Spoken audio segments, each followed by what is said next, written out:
Hello,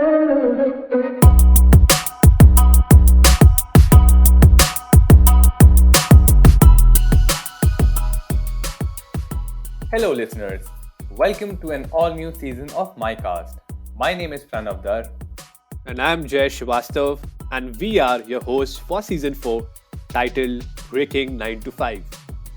As we begin a new season, we cannot contain our excitement to share that MyCast has hosted over 25 experts across 3 seasons. Season 4 is going to be about stories and experiences from people who dare to do what they love and go beyond the barriers of 9 to 5. From a social media influencer, a wildlife photographer, an actor and writer, to an Olympian, this season has them all. Tune in as we catch up with people who chase the unconventional route.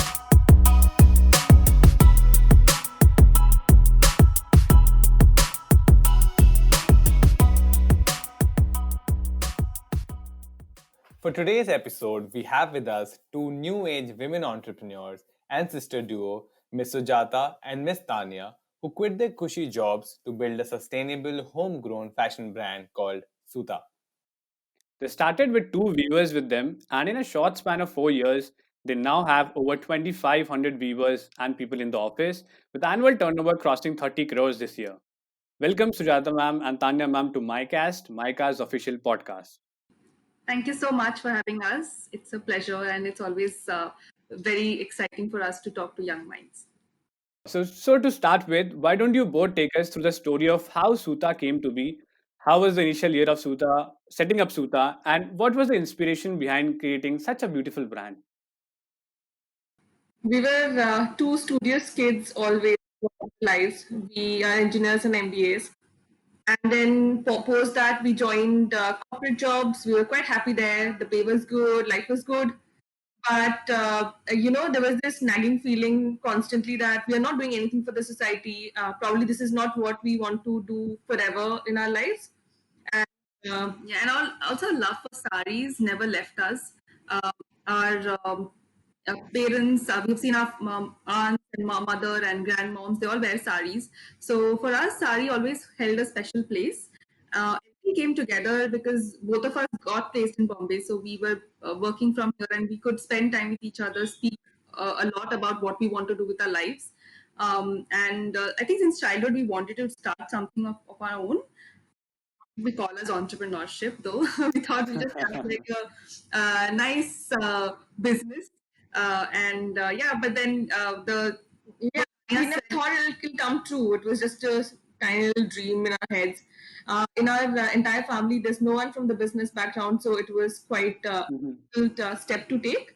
Yeah, but then when we figured that, when we thought what the brand should be called, and Jenny were discussing what should we start, whether we should start a pancake outlet or something which we really love, design, because we are not designers, so we didn't know what to encounter in our career. So when we were discussing, we just thought, oh, Suenta means thread. So it was like a godsend signal, like, oh, guys, just start. Yeah, and one fine day over a cup of tea, we quit both of us together. Because we knew there's no good time or a bad time, right time, there's no right time. So we quit suddenly and here we are. That's amazing. Right. So both of you have studied engineering and then went on to pursue your MBAs. Post which we'd say both of you were doing pretty good for yourselves. So what made you take that leap of faith, quit your 9 to 5 jobs, and chase the Suta dream? The trigger point, like Tanya also mentioned, is that we wanted to impact the society, make flashy presentations. We would meet, those fancy suit people, and we would always think that is it what we really want to do? And it was such a different world to what we have actually seen and grown up with. We have met with weavers, and we feel that there's also that kind of a world, and we felt that the product which is made there should be brought to everyone's. And what we also realized that in the new age people, we don't see sari wear as often. It's known as occasional wear, or I have a sari in my cupboard, I don't know when to wear, I don't know how to wear a sari, it's so difficult. All these things always was in our minds, and we didn't like it quite a bit. And so we thought that let's change it. That we, our dream of working with the weavers, doing something for the society, and plus our love for the sarees, they all came together. And serendipity could also be serendipity that we're named Suta. So Lovely. So, apparel and fashion is like a huge industry, and having no formal education background in fashion or e-commerce. So, what was it like taking a plunge into a competitive market like this? And what were some of the challenges that you both faced? And now, what keeps you going? So we are both good business women. So we were always good in studies, or plus we understood concepts well. So I think to run any business, the basic thing has to be at least right in place. Some things have to be, some things you can learn on the go. So I think for us, at least one area was something which we were confident about, that okay, we can run a business fine because we know the concepts, we know the, not that everything we read in book we never thought will apply everything. Yeah. It gets applied beautifully now. So thank God we studied. So that is one. Apart from that, on the job we learned a lot, and it just sounds very cliche that stay hungry, stay foolish, but we still ask silly questions. Like if we don't understand, we keep asking, and we ask like silly people, like, "What is it? Tell me. I don't understand." That's how, because I know designing is not our cup of tea. It was not. Mhm. But we had our creativity, and when we used to meet designers or vendors, we used to ask silly questions. They used to think that these guys will not go anywhere, but we took a pencil, paper, and we just sketched out what was in our mind. We didn't know how to use softwares back then, but we was understood. And getting right people at the right time is also very important. We got very good partners, we got very good weavers who supported us. I'm sure our dream would have been shattered if we always got like wrong people. Though we got wrong people, to be when you ask, like what challenges did we face?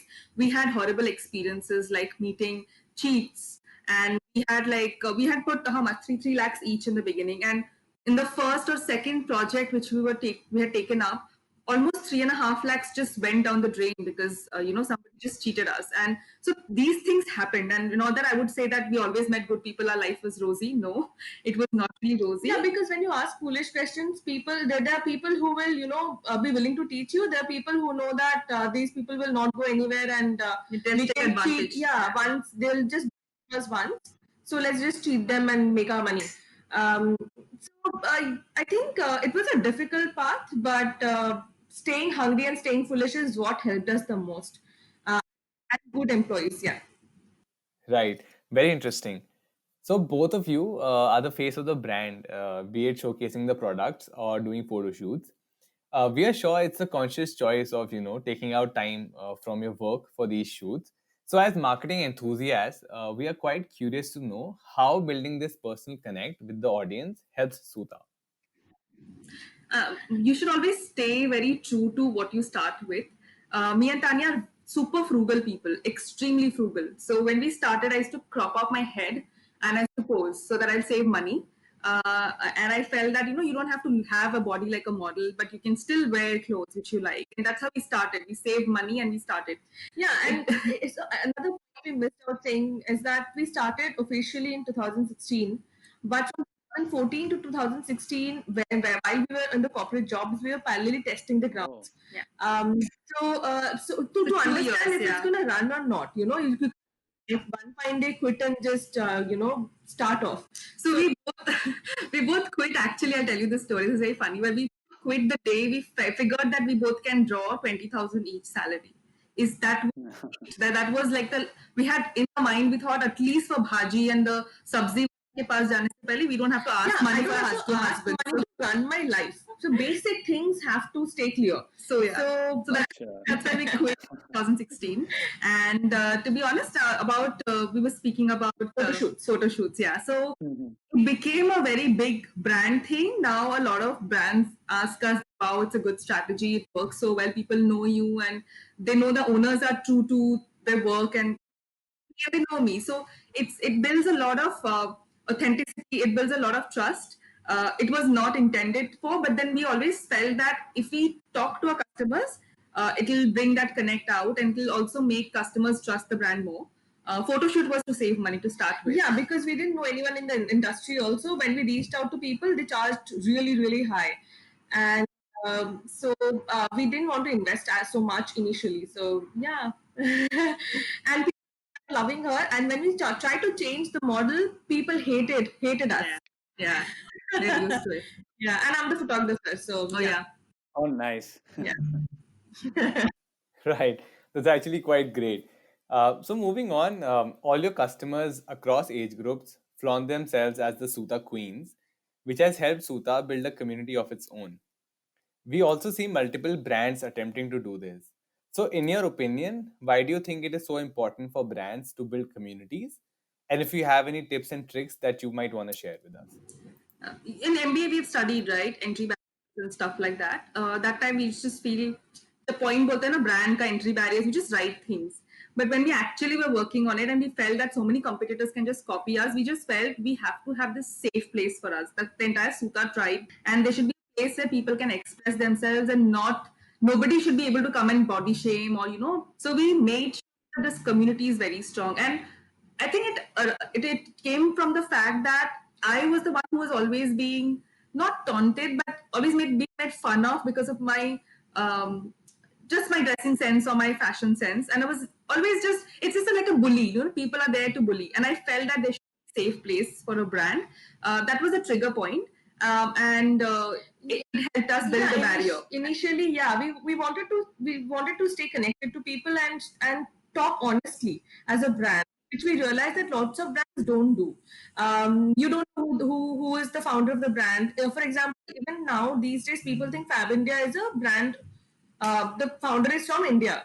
People don't know things. People don't know the face.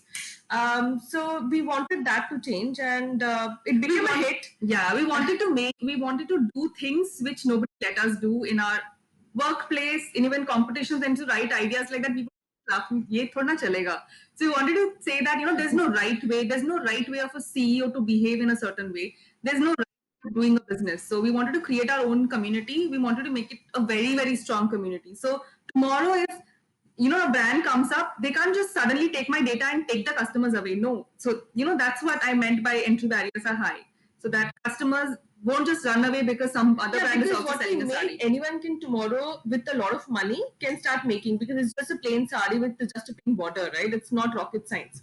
So that is why we wanted to build a group of people who love us and are comfortable with each other. Right. So moving on, Suta is known for its bold designs, and you can't deny we also like few of them that we have seen through the ads that have been following us lately. So we are sure you must be churning out several designs day in and day out. So we are very intrigued to know what is your source of inspiration for your designs, and how do you come up with new designs every season? For the first 2.5 or 3 years, or 2.5 years, we didn't have any designers. Me and Sujata made everything from scratch. Initially, the source was especially because we didn't find these plain, simple, breathable saris.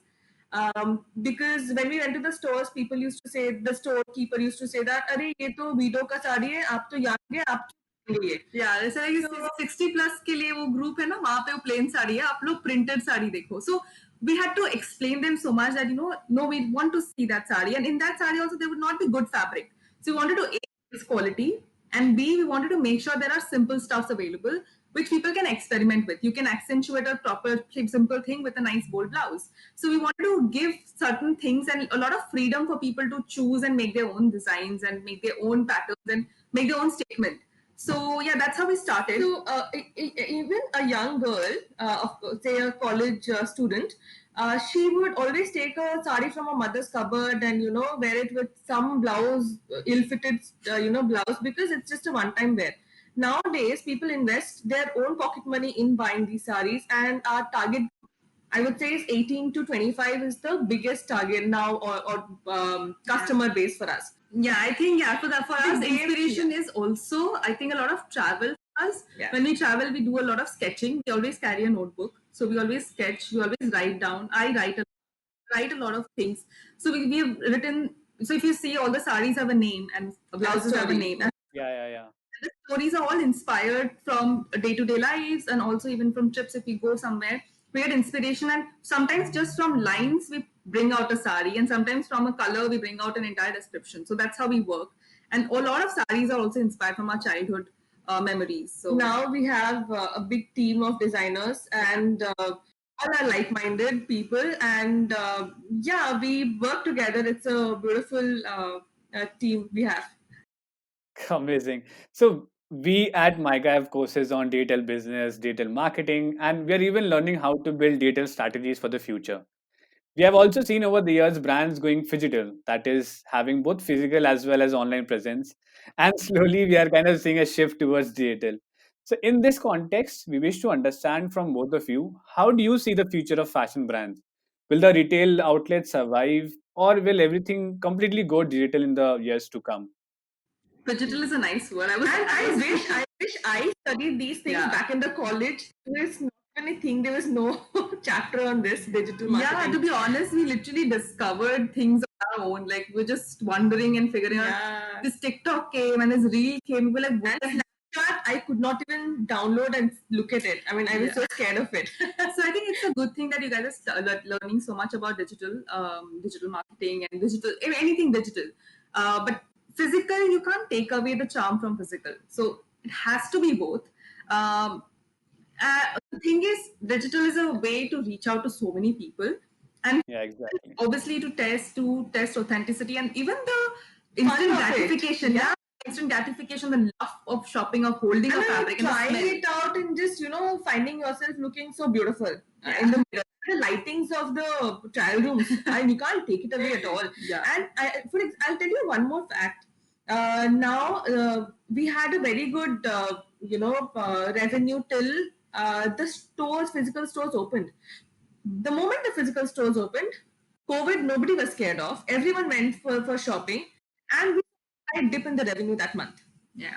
So people are not gonna stop buying from physical stores. Even if there's COVID, imagine if people are still shopping, because there is a charm of physical shopping. So what digital, how much of a strategy, whatever happens, I think physical is there to stay. But digital is going to go strong.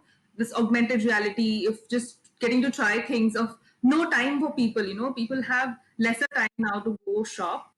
So I think it makes your life easy, but at the same time, the charm of shopping will always be given by physical stores. So we are also True. going physical now. We're going to open physical store. We already have one. Yeah. So we are looking at having more stores in the future. Right. So both of us have been living with the family and siblings for the past 8 months or so, thanks to COVID.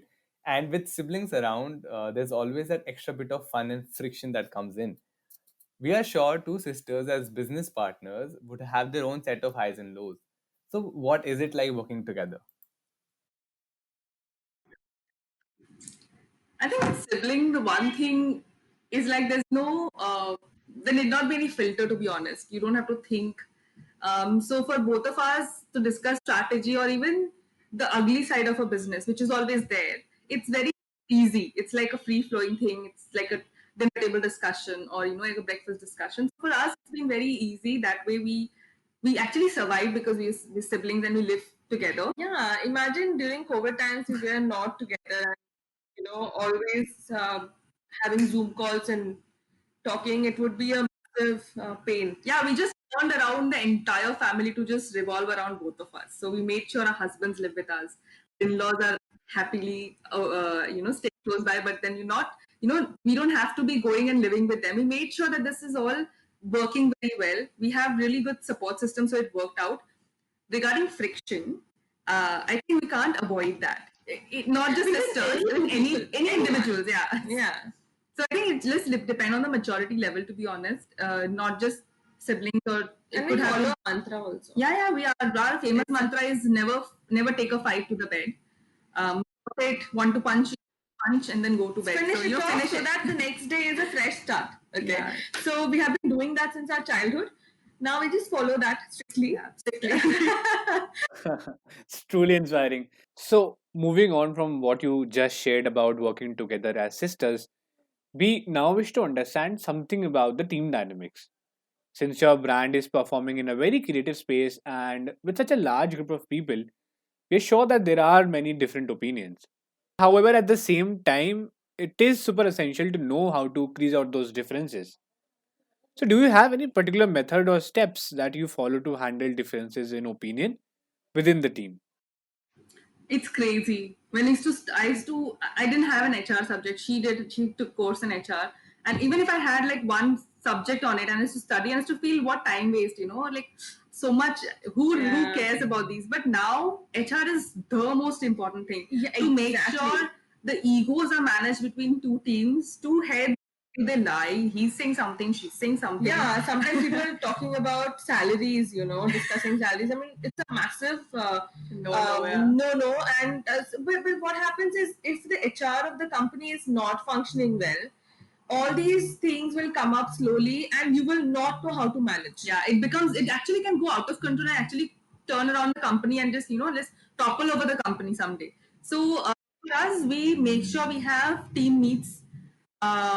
We do solo team, like individual within small team meets, and then we also have all the team meets. We go out, we talk to each other. We make sure we keep telling the goal of the company, where we are headed to and what we are expecting your team to do. And we make sure we tell them that it's not you who's failing, it's the entire team you're taking down. And Always a bigger picture. Yeah, we always try to do that. So if there's any decision to be made and there's differences of opinion, we just take a poll and it's sorted. There's no discussion around it. If 3 people are agreeing and 2 people are not, so it's just a majority we take. But it can be scary, to be honest. Though it sounds so simple on pen and paper, the moment it happens in real life, managing people is the most critical thing. But now we have an HR. Company should never have an HR and IT, and like not so early. But the moment we had an IT and an HR in the team, so headache is gone for so many things. Amazing. Right. So many of us at Mica ponder over the entrepreneurship route, and a lot of us have this particular question in mind, which is, how do you decide whether your business plan needs a co-founder? And secondly, how do you go ahead and then pick the right type of a co-founder? Is there a trick to that? I will honestly say it's a lot of gut feel, it's a lot of intuition, and it's a lot of compatibility matching. And it has to match. You can tick a lot of checklist by saying degree hai, job Yeah, you can always think that I'm good at finance and the other person is good at marketing. Let's collaborate together and work. But I think it doesn't matter. These things don't matter if you can't sit and drink and talk nonsense together. Business is it's like a family. It's running together like a family, and it's a lot. Though you say baniya company and all of that, but it has to run like a family. You have to trust each other. When you're asleep, you should know that the other person is awake and making sure things are running fine. So you have to be able to trust. You have to be able to joke. You have to even be able to trust so much. Yeah, you can also fight out and finish discussing, and this compatibility like we have as sisters should be there between any co-founders.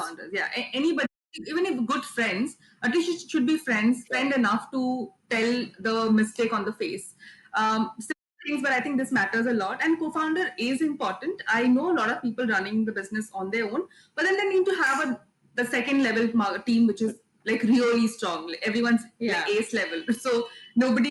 So then you everything is on you, right? Everything comes back to you. So either you divide the work so well, and your team is so strong that they can take the departments and handle it. Otherwise, have a co-founder who's like-minded. And what happens is, since so many lives are dependent on you, having a co-founder is again a second level check.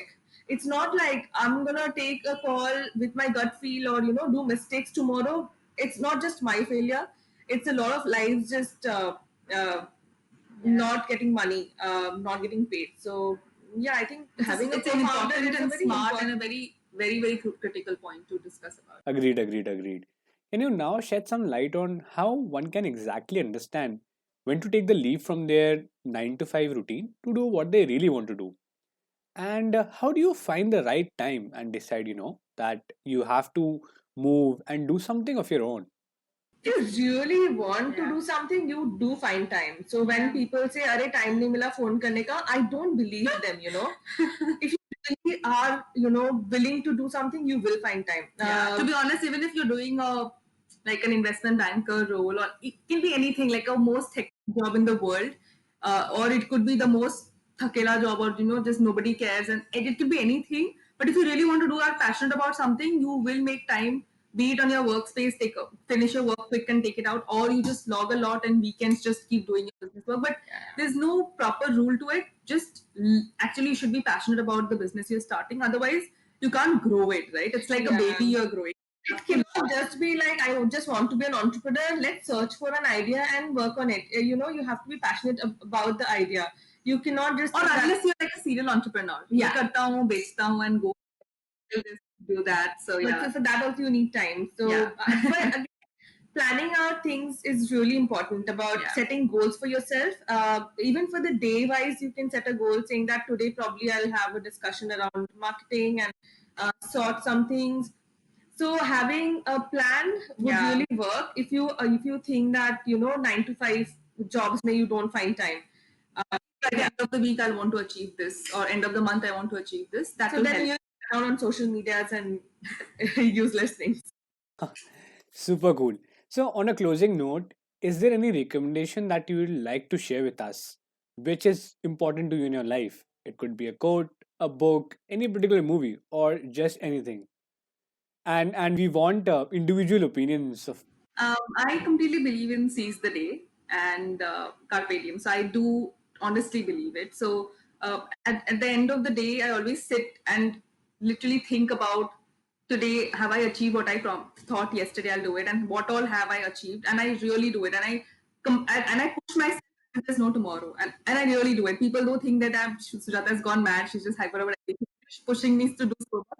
I completely believe that, and I do it. I'd say that being honest to yourself is really important. Setting random goals and lying to yourself, saying that, oh, I was really tired, I couldn't do it. And, you have to be really honest to yourself if you want to be an entrepreneur or even just in generally in life. Knowing yourself and being honest to yourself is the key. Great. So, that brings us to a close. Thank you so much, Sujata ma'am and Tanu ma'am, for joining us today. Thank you, ma'am. It has been a sheer pleasure hosting the two of you on my cast. I'm sure the listeners are going to love this particular episode. Thank you so much. Thank you, Pranav. Thank Thanks. you, Jai. It was really amazing talking to you guys.